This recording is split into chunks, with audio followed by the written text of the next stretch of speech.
Hi friends, இந்த வீடியோவில் நாம் இதை பற்றி பார்க்க போகிறோம்னா கார்த்திகை தீபம் சீரியல் ப்ரொமோ பற்றி தான் இந்த வீடியோவில் பார்க்க போகிறோம். அதுக்கு முன்னாடி நம்ம சேனலை சப்ஸ்கிரைப் பண்ணாதவங்க கீழே இருக்கிற சப்ஸ்கிரைப் பண்ணி கிளிக் பண்ணிவிட்டு பக்கத்தில் இருக்கிற பெல் பண்ணி கிளிக் பண்ணிடுங்க. இங்கே பார்த்தோன்னா ரம்யா வந்து தீபாவுக்கு ஃபோன் போட்டு, தீபா யோசிரை பார்க்குறதுக்கு போகலாம், நான் உன்னை கூப்பிடத்தான் வர ரெடி ஆயிடு அப்படின்னதும் தீபாவும் சரின்னு சொல்லிட்டு ரெடி ஆகிட்டு கிளம்புறாங்க. அப்படின்னு பார்த்து நம்ம மீனாட்சி வந்து தீபா எங்கே கிளம்பிட்ட அப்படின்னு கேட்டது தீபா எதுவும் சொல்லாமல் தயங்குறாங்க. சரி, நீ எங்கே கிளம்புறன்னு எனக்கு தெரியா, ஆனால் வெளியில் கிளம்புறன்னு மட்டும் நல்லாவே தெரியுது தீபா, ஆனால் நீ இன்னைக்கு வெளியில் போக வேணாம் அப்படின்னு மீனாட்சி சொல்கிறாங்க. இதை கேட்டு தீபா வந்து அதிர்ச்சி ஆகிறாங்க.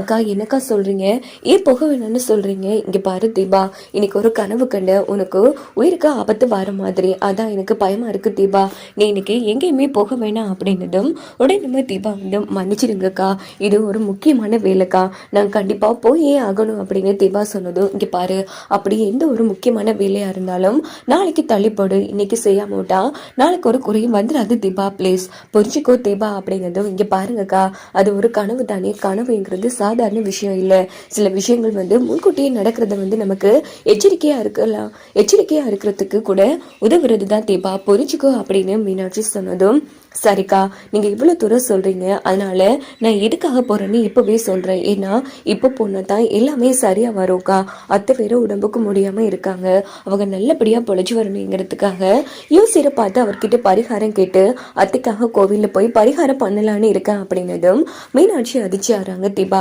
எதுக்கு தீபா உன்னை வருத்திக்கிட்டு இருக்க? இங்கே பாரு, ஃபர்ஸ்ட்டு நல்லபடியாக அத்தைக்கு ஆப்ரேஷன் முடியட்டும், அதுக்கப்புறமா அவங்களுக்கு சரியாகுதா இல்லையான்னு பார்த்துட்டு நம்ம வேண்டுதல் பண்ணலாம். இப்போ இன்னைக்கு மட்டும் ஒரே ஒரு நாள் பொறுமையாரு தீபா, ஏற்கனவே அத்தை வந்து உடம்புக்கு முடியாம இருக்காங்க, இது மாதிரி சூழ்நிலையில உனக்கு பிரச்சனை வந்துச்சுன்னா கார்த்தி பாவம், அவரால் தாங்கவே முடியாது அப்படின்னதும், சரிக்கா, நீங்க இவ்வளவு தூரம் சொல்றப்போ நான் கண்டிப்பா போகல, அம்முதான் என்ன கூப்பிட வந்துட்டு இருக்கா, நான் அவளுக்கிட்ட ஃபோன் போட்டு விஷயத்த சொல்றேன் அப்படின்னுட்டு நேரா ரம்யாவுக்கு தீபா ஃபோன் அடிக்கிறாங்க.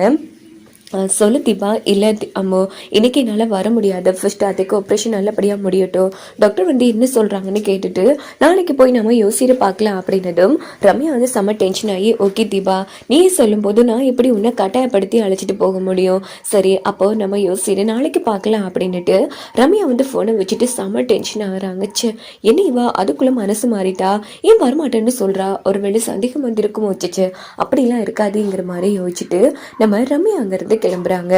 இங்க பார்த்தோம்னா எல்லாருமே வந்து நேராக ஹாஸ்பிட்டலுக்கு வராங்க. அப்போ நம்ம அபிராமிக்கு வந்து நல்லபடியா வந்து ஆப்ரேஷன் முடிச்சிருது. உடனே டாக்டர் வெளியில வந்து, கார்த்தி, எல்லாருக்கும் ஒரு ஹாப்பி நியூஸ், உங்க அம்மா வந்து உயிர்கண்டத்தை தாண்டிட்டாங்க கார்த்தி, நல்லபடியா ஆப்ரேஷனும் முடிச்சிருச்சு அப்படின்னதும் கார்த்தி எல்லாருமே செம்ம ஹாப்பி ஆகுறாங்க. டாக்டர் உண்மையாவா சொல்றீங்க? ஆமா கார்த்தி, நாங்களும் பயந்துட்டு இருந்தோம், ஆனா இந்த அளவுக்கு ரிகவர் ஆகுவாங்கன்னு நாங்க கொஞ்சம் கூட எதிர்பார்க்கல, ஆனா என்ன, அவங்களுக்கு குண்டடி பட்ட காயம் ஆடுறதுக்கு கொஞ்சம் மாதம் ஆகும், ஸோ அவங்கள பத்திரமா வீட்டில் வச்சு பார்த்துக்கோங்க, இங்கே வச்சு ட்ரீட்மெண்ட் கொடுக்குறனாலும் எந்த பிரச்சனையும் இல்லை, ஆனால் வீட்டில் வந்து கவனமாக பார்த்துப்பீங்களேன் அப்படின்னு கேட்டதும், கண்டிப்பாக டாக்டர், நாங்கள் பார்த்துக்குறோம் அம்மாவை அப்படின்னு சொன்னதும், ஓகே கார்த்தி, எங்கள் ஹாஸ்பிட்டலால் என்னெல்லாம் தேவைப்படுதோ சொல்லுங்கள், கண்டிப்பாக நாங்கள் அனுப்பி வைக்கிறோங்கிற மாதிரி டாக்டர் வந்து சொன்னதும் எல்லாரும் செம்ம ஹாப்பி ஆகுறாங்க. என்ன இது, அபிராமி அதுக்குள்ளே பொழைச்சிட்டாங்க, இப்போ நான் எப்படி இந்த தீபாவை யோசிக்கிட்ட அழைச்சிட்டு போவேன், கஷ்டப்பட்டு போட்டு திட்டம் எல்லாமே வேஸ்ட் ஆயிடுச்சு அப்படின்னு ரம்யா வந்து செம்ம டென்ஷன் ஆகுறாங்க. இந்த பக்கம் டாக்டர்கிட்ட வந்து தீபா, டாக்டர் அதையே பார்க்கலாமா அப்படின்னு கேட்டதும், மயக்கமா இருக்காங்கம்மா, கொஞ்ச நேரம் கழிச்சு யாருமே டிஸ்டர்ப் பண்ணாம ஒவ்வொருத்தங்களா போய் பாருங்க அப்படின்னதும் எல்லாரும் வெயிட் பண்ணிட்டு கொஞ்ச நேரம் கழிச்சு உள்ள போறாங்க.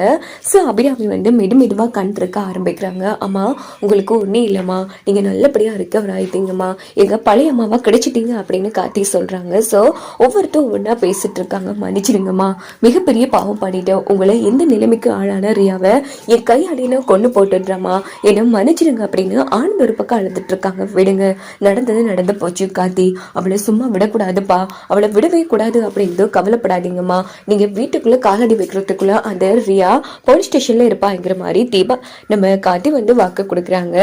இன்னொரு பக்கம் நம்ம தீபா வந்து அழுதுட்டு இருக்காங்க. அப்போ அபிராமி வந்து தீபாவோட கழுத்தை நோட் பண்றாங்க. தீபா என்னமா இது, கழுத்துல மஞ்சள் கயிறு கிடக்கு, அம்மா தாலி எங்க அப்படின்னு கேட்டதும் தீபா வந்து திருன்னு முழிக்கிறாங்க. அத நீங்க நல்லபடியா குணமாகி வந்து உங்க கையாலேயே காட்டிக்கிட்டு தாலியை கொடுத்து அவ கழுத்துல கட்ட சொல்லும் வரைக்கும் அந்த தாலியை கட்ட மாட்டேன்னு சொல்லி தீபா ஆபரேஷன் நடக்க முதலே உங்க காலடியில கழட்டி வச்சுட்டா அப்படின்னு மீனாட்சி சொல்றாங்க.